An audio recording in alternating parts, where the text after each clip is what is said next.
Hey y'all, welcome to my channel. This is the story of guitarist Frankie Little of the OJs. The mystery disappearance of former OJs guitarist Frank aka Frankie Little has come to a close after the partial human remains of a body found in 1982 have been identified as a musician.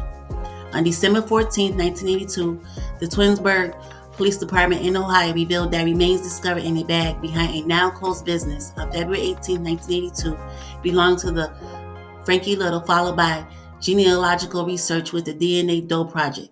Frankie Little's living brother, who resides in Georgia, provided a DNA sample, which was analyzed by the Ohio Bureau of Criminal Investigation Crime Lab. Little's identity was confirmed by Dr. Lisa Kohler of the Summit County Medical Examiner's Office.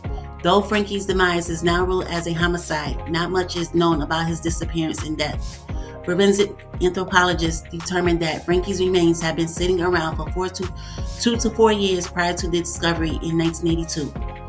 Born in 1943, Frankie Little, a Cleveland musician and songwriter, joined the OJs in the mid-60s and worked on several of the group's earlier songs, including Do the Jerk in 1964, Pretty Words from 1966, and the group's 1967 song, Oh How You Hurt Me.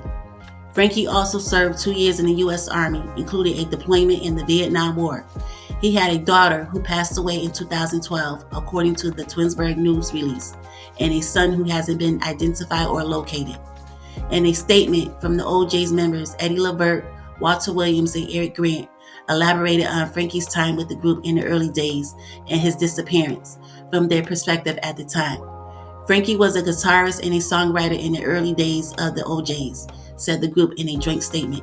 He came with us when we first ventured out of Cleveland and traveled to Los Angeles, but he was also in love with a woman back in Cleveland that he missed so much that he soon returned back to Cleveland after a short time. That was in the mid-60s, and we haven't heard from him since. Although this sounds like a tragic ending, we wish his family and friends closure to what appears to be a very sad story. Frankie Little's cousin, Margaret O'Sullivan, confirmed to police that she had a cousin who went missing and that he had a living brother in Georgia who shared his DNA to help identify him. There wasn't much info about this case, but I'm glad this family was able to come to a closure after 40 plus years. All right, y'all, thanks for watching. Please like, share, and subscribe.